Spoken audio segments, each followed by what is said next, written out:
Did you do that? I did not. A friend of mine did for me. And what tool would you use to shape that with?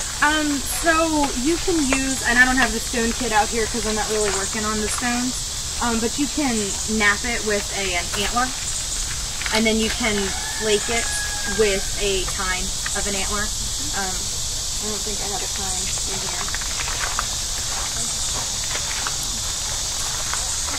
But that's what you can use. And then that's a grinding stone, so for harder stones that don't flake the way that this type of stone does, you can grind those into the shapes that you want them to. It's making nice. So how long would it take you to make that knife? It just depends. I've never actually counted hours. So it's going to be different for every person. And your handle's made out of an antler? Yes. Of a what? Here. You know those steak knives you have that have the handle? That piece of that like that.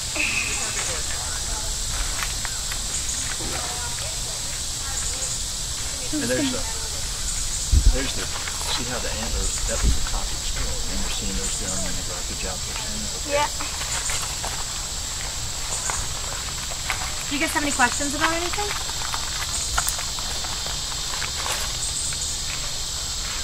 So the flint? Whoa. Yes. Arkansas Novaculite is what we use. How do you get the stone? Is it actually occurring here? How do you get the stone to stay in that slot? I'm going to use glue that I make out of deer hoof. Hook. So you just boil it down, and it becomes sticky and gelatinous, and it smells really terrible. And I'll just put that in there, and then I'll put the knife there. I'll also wrap it with strips of leather, so that'll help hold it in place. How about that? You guys enjoy your visit. You're welcome.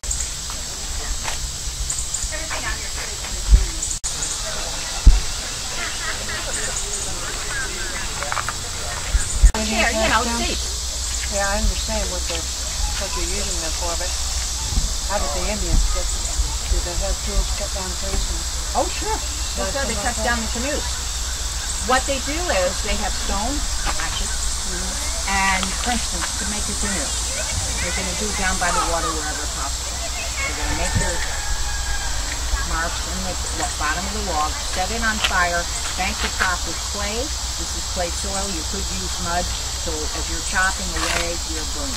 Same thing with the stone. To clear the land, you know, they would burn. What are those, like, things over there for? The hides? With the square with the... Oh yeah, that's a hide. That's...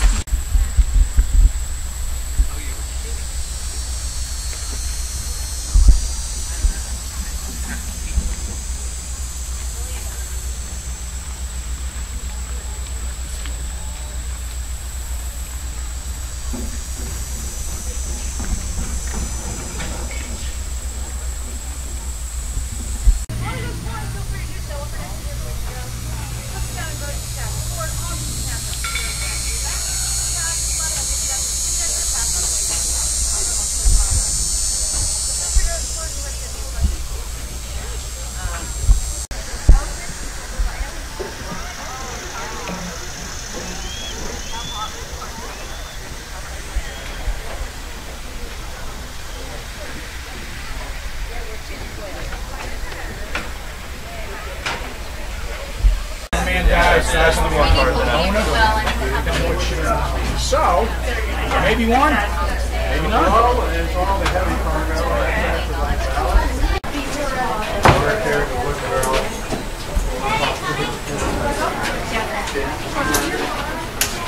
Island of Nevis, they're so irritated with them, they actually construct a gallows to hang them. Wow. There you go. Cooler has prevailed. He's not hung, allowed to complete the journey. And on arrival, Newport is carrying a wooden box with the name of 7 men who will be council members governing Virginia. And I don't know if you would know all the names, but I know there's one name in there that you'll be familiar with. John Smith. The same John Smith they were going to hang on the island of Nevis that did that. And not the only time they were going to hang John Smith.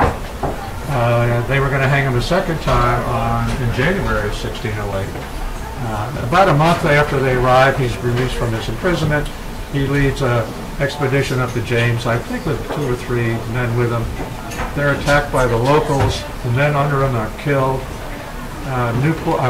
Smith is carried to Powhatan's principal residence on the York River called River Comico, where he later writes Pocahontas saved his life. He believed that they were going to bash his brains out. But in any event, he's recognized as an important person because of the things he's carrying, nothing else. And he is released back in Jamestown in January. The then president of the council, a man named John Ratcliffe, who actually was also captain of the discovery of this accuses him of violating Levitican law. Are you all familiar with Levitican law? The Bible? I'm not, but I was told by someone who said he was, that if you lead men into battle that you know are going to be killed, you should suffer the same fate. And so he views that they should hang John Smith. The second time, fortunately, arriving from the east is none other than Christopher Newport with the first supply, and he puts a stop to it. So he's not hung a second time. And then guess who's elected president of the council that fall? John Smith, which you might find surprising, except of the original 7, he's the only one left standing in Virginia. The others have either a whole lot of Powhatan here. Now you're going to think of that all day long. And say, why did he have to say that? Every time I say that. Thank you. Well, thank you all for coming.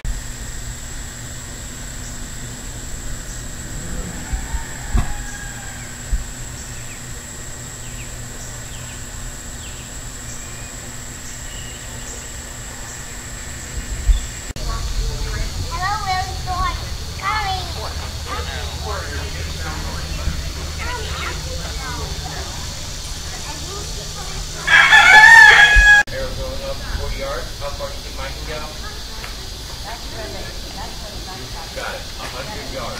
Wow. What do you think you're going to do to the native warriors struck by one of those?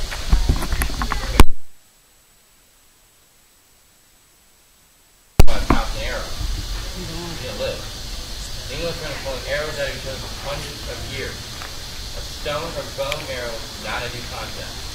They've been pulling iron arrows out of each other back and forth. That's not a new concept. That's not just like pretty short or whatever you want to call it. But with this is a decisive weapon here in Virginia against the state. You guys want to see it again now? No, I do. I'm going to hit you up down sharp if I can do up to 8. That's what I see. No supply for the street? Yeah. I don't care what he does. That's that back down months ago was so hard to do. I really not care what it is. It's what I'm going to fight you. Well, I'm going to start killing you. Where's my muscle ball? Not lose that. We'll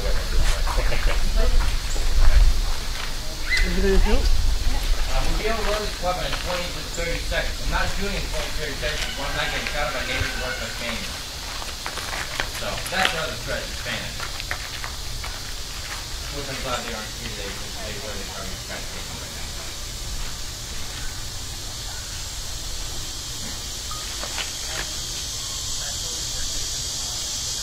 I'm using a paper cartridge for safety reasons. I have to. Originally, when I'm loading from the flat. You might see paper cartridges might be used for men on horseback, so they're easier to load. When they're riding a horse, you got to hold up and down, up and down. You can't come up to the rope. Don't come so far back. It's exactly like that. That's why the rope is there. That's the boundary. Trust me, if I get in with you this close, I would have had to further back. I'm not using lead ball today, like I said. Ammunition is not a good idea to get in. So won't be that much more to fit down this barrel. But that muscle ball is solid lead. Here comes that loud noise, guys. You only fly in the palm of your hand, okay? Here we go. Present your peace! 2, 4!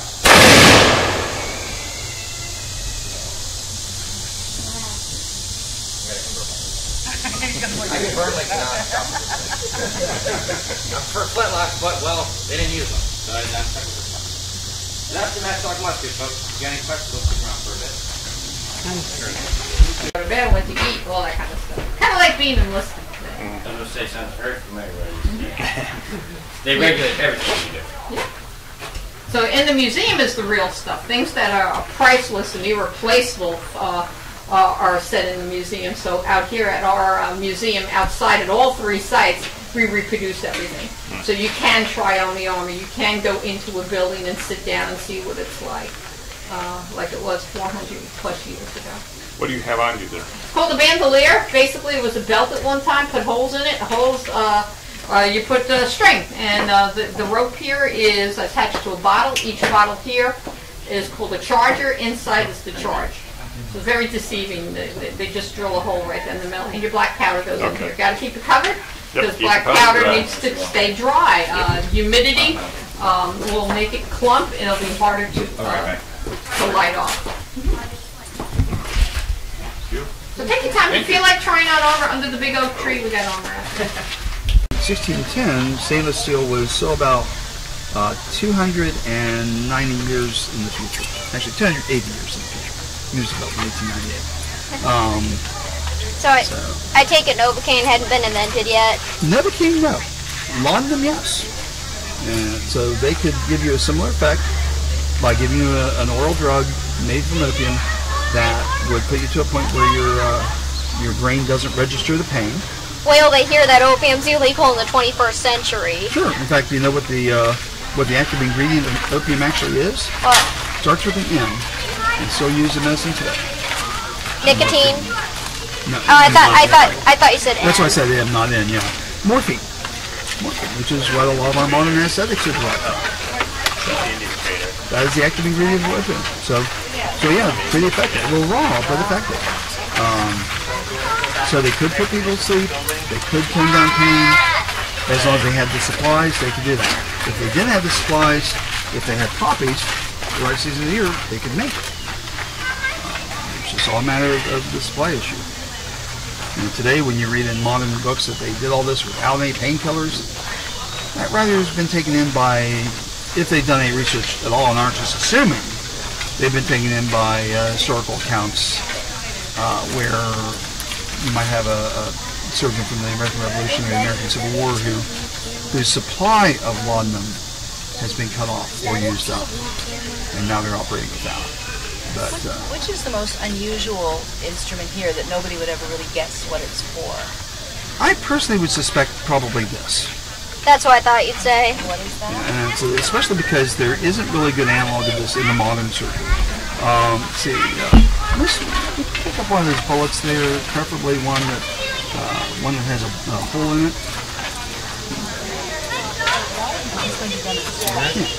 If I might see that. Say that this was stuck in bone, like the shoulder blade, or in the bone of the knee. When it's in bone like that, the forceps can't get a grip on it at that point. So what you use instead is a cerebrum. So this is slid into the incision. It's literally pushed up against the bullet, but remember the bullet is pressing against bone. Folks say, oh my God, that's been terribly painful. No, because one, again, they have the painkillers usually, and two, bone typically doesn't have much in the way of pain nerves in it. You might feel pressure on the body as it's pushing, but what they're doing, but it's not moving either. And it's embedded in the bone. So what you're doing is pushing in to thread that point. He's kind of spearing it. Yeah, screwing it into the soft lead. And it's not moving because the bone is on the And then outside. you can pop that out, extract it out of the bone. So, called a cerebrum. This stopped being used right around 1900. Anyone know why they stopped using it about 1900? The bullets changed? The bullets changed. That's when the modern jacketed bullet became most prevalent, and this no longer worked. This only worked in the soft leather. But this was used all the way through the American Civil War, 250 years from this time period. It had been invented in the 1490s, 100 years before this period. Now, when they screw this into it, does it leave any lead shavings behind in the wound? It might, but A little bit of particulate lead like that is not going to be as much of a problem as, say, the lead oxide. It's the oxide that metabolizes most easily. There are plenty of historical accounts of men living for many years with lead bullets in their persons, where the surgeons realized it was safer to leave the bullet in its position than to remove it because it was close to the spine or something of that sort, and didn't seem to show any signs of lead poisoning per se. But we caution folks not to eat out of lead glazed ceramics, and we keep babies from chewing on paint peeling from old houses. Why do they like chewing on it? Well, they called the lead oxide that was used to help tint that paint. They called it sugar and lead. It actually has a sweet flavor, but it's the oxide. It's that white crystalline formation on the outside of it, and that metabolizes in the body real quickly. Also in lead pipes, they're always bad. Thank you very much. Appreciate that. A big fire wiped out basically the 1920 census, I think. And someone critical of the Census Bureau said they're so afraid of water damage, they've ended up... I can try it and see if it works. It might not, just because it doesn't like to. You try and catch the spark on this particular cloth. And if it catches... It'll start smoking. It'll smolder. And once you get it onto that cloth... Do you see the sparks? Yeah, the sparks are good. It's just getting it onto the char cloth that's the problem. Yeah, that's the hardest part. You mean once the sparks land there, they will actually right away? If you get them caught on there well enough, they will start smoldering. Once you have it smoldering, you wrap it in this, which you can go ahead and touch as well. That is frayed hemp rope. That's hemp rope. Yeah. Frayed hemp rope. You wrap it in that. You don't smoke that or anything? No, we do not. You wrap the char cloth with the spark in this. You can put it in a pine cone or just kind of toss it in the fire, and you blow on it. And once you get it to the point where you can blow on it hard enough that you get a flame started, you have your fire started. Yeah. So, and this is it's pine not going to stick? happen. That is something else that's going to help them out. You guys can take a sniff if you'd like. Smells good. It does smell good. Pine? It's got pine rosin in it. Yep. You know, if you touch a pine tree, it gets sticky on your hands. You know what I'm talking about? Well, it settles inside the tree, in some of the inside of the tree, and that makes a great fuel. Yep. Especially on days where it's humid or it doesn't want to today. You're all over the earth. Don't worry, the Virginia company will buy it and bring it here in bulk. So you arrive and we will issue a musket. Some of them weigh 8 pounds, some of them weigh over 20 pounds. You will be issued armor if you didn't bring your own. Armor, on the average, about 15 pounds, most likely more. You're going to get issued a sword, 3 to 5 pounds of sword, and all the accoutrements that go with it. 2 weeks of training, you should be able to reload this weapon in 20 seconds or less. My effective range is 100 yards. So what I'm going to do is show you step by step how to load it. Got your burning match in your hand. You have your armor, your sword on, but you need something to explode, and that's black powder. Today I'm carrying a bandolier. It's basically a leather belt at one time, and we have holes punched into the leather belt. Through the holes a string attached to a bottle. This bottle is called a charger. Inside is the charge. You physically put your black powder in, you measure it out, and you keep the cap on every one of your bottles that you fill, because you need to keep your powder dry. The end of the bandolier is a little shot bag. Bullets are round at our time frame. They are not cone-shaped or pointy. But today I have no bullets in my shot bag. I have a paper tube called a cartridge, so we've pre-measured our powder already. This is kind of equivalent to one of these bottles down here. So to start the whole process, I'm going to rip this open and set a priming charge. Goes in the priming pan. Down at the bottom end of the barrel, where that second little hole is, there is a pan. So I'm putting a little powder in there. Keep that powder there. I have a priming pan cover. Then you bring the weapon all the way down. Next step is to charge with powder. Now that I'm using a paper tube today, 400 years ago I reached down, popped the top on one bottle, and pour it in. Then drop it. Now I keep the cap off of it so I know when I have to fire again, I don't even have to do a visual. I could just reach down. That one's empty, and I'll pop the next one. Next step is to go into the pouch and take the bullet out. But to speed up the loading process, I might keep 1 or 2 in my mouth. Then I'm going to take out my scouring stick. I can fit one in my hand and put one right on the top and shove the whole thing down the tube to the bottom end. So take the scouring stick, put this back because you might need it because you need to reload in 20 seconds. Then you bring the weapon up. And the last thing you have to do is put on the burning rope. You blow on the tip, set the match in this curved piece of metal, pull the serpentine. This is attached to the trigger. So when I pull down on the trigger, down comes the burning match and it should explode. The powder and the priming charge goes through that little hole, and like that, the main charge will go off. Now, those of you who came late, you might need to cover your ears. Don't use dirty fingers. Just wipe them off and cup your ears on both sides. I'm going to yell out 3 commands, and when I yell out fire, that's when I pull the trigger. So, one last time, present your piece. Give fire. And that's how we shoot muskets. So thanks for coming, everybody. We'll do this again in about 20 minutes. If you got any questions, I'm right here.